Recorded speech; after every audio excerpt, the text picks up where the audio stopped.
Hello friends, Alex Jones here with my final report on the Copenhagen, Denmark summit.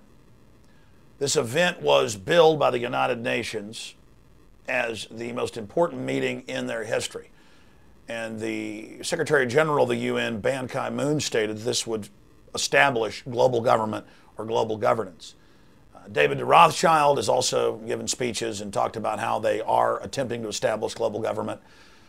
We also have Herman van Rompuy, the head of the EU, announcing that this signifies the first year of a true global government, and that the carbon taxing system will be the funding mechanism for the world government. But it is the awareness itself that will drive the change, and one of the ways it will drive the change is through global governance. 2009 is also the first year of global governance, with the establishment of the G20 in the middle of the financial crisis. The climate conference in Copenhagen is another step towards the global management of our planet. It's past the point of talking.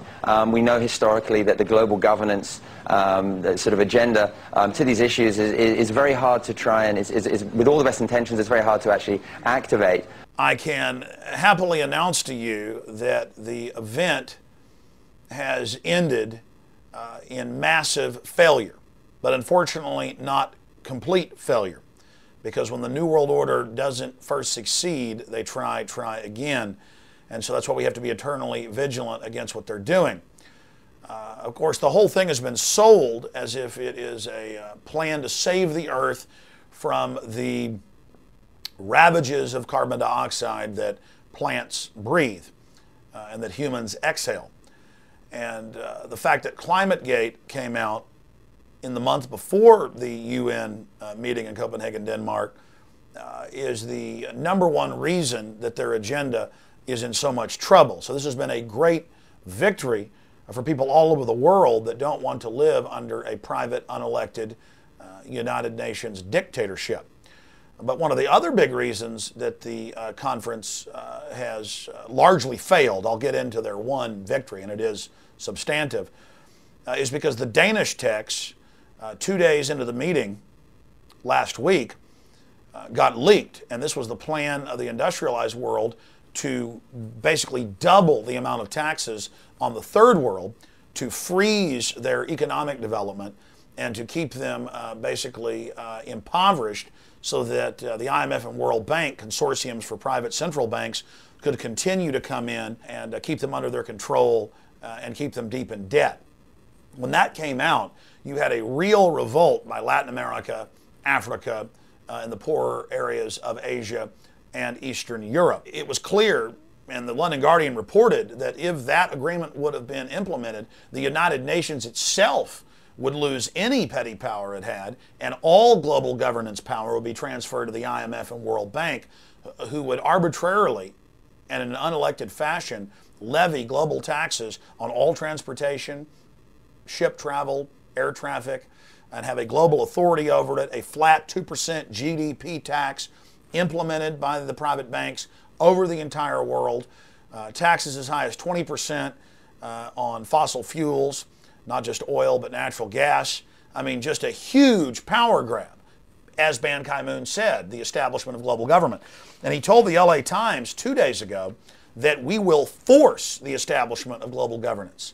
That's a quote. I mean, this guy is giving interviews saying we're going to force through global governance. And that has always been the main goal of the conference. So understand what's happened, ladies and gentlemen. It came out that the head UN scientists, the main research facilities in England, the United States, and Europe, had been hired by the UN to produce fraudulent data. That came out in ClimateGate. Since then, other scientists and meteorologists have blown the whistle at universities and government institutions from Canada, the US, Australia, New Zealand, Russia, where more fraud was engaged in. And so since then, ClimateGate has blown a big window, a big hole into the facade so people can look in and see the fraud. So that's been unfolding. Unfortunately, the globalists have achieved their main goal, though. They've been discredited, they've been exposed as frauds. It's all over the news now that Al Gore has made hundreds of millions and is set to make billions, and that George Soros is set to make hundreds of billions off carbon trading he controls. It's in the news now that Obama owns part of the Chicago Mercantile Exchange that's selling these carbon credits, and that Maurice Strong, who's now had to run to China from the U.S. because he is in danger of being indicted for the UN oil for food scandal. I mean, it's really coming out that these guys are a gaggle of crooks. That's positive. So on a public relations front, they've really been exposed as frauds. The problem is they're still in control of the Western nations. They're still in control of the United Nations. They've still, through IMF and World Bank loans from U.S. taxpayer money predominantly, bought off the third world leaders. And so even though they've been exposed, they're still going ahead with a draft that the major nations have signed on to. They just wanted to expand their agreement for more taxation and control, to establish a global framework and a global enforcement system in the future to levy these taxes and to regulate these taxes on a planetary scale. So they have gotten that. We interviewed yesterday and today Lord Christopher Monckton, who's an expert on this and who's been in the Copenhagen event for the last week and a half, to get his take on it. And the PrisonPlanet.com exclusive headline is, British peer, Copenhagen summit has established a world government. So the media is saying it's a total failure. And it is a failure from the whole agenda they wanted, but not a failure in that they have agreed to meet again in Mexico City, and they have agreed that they will begin setting up and establishing this system to run the planetary regulation and taxation and control over all industry and all human activity.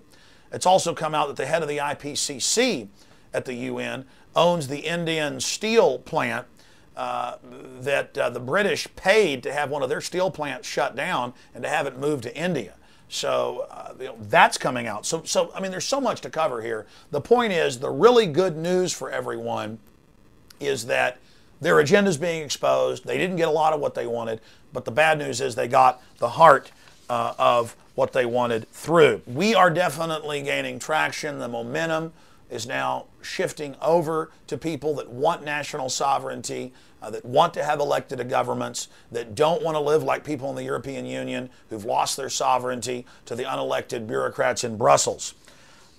So despite the fact that Obama got angry and lectured everyone and said, the time for talk is over, you must submit to the entire agenda, despite the fact that he did that, they have still failed. It also came out separately on the ClimateGate front that the top scientist of the IPCC, who works for Maurice Strong, this broke nationally here in the United States on national television in a video interview for the first time. Ben Santer, the head climate researcher at the IPCC, author of Chapter 8 of the IPCC Working Group report, admits that they deleted 5 sections from the UN's own report that stated that man is not contributing to climate change. You understand, the UN scientists brought them the research and said, we can't prove man's doing this, and it looks like man has no effect whatsoever compared to the sun and the moon and all these other tidal forces.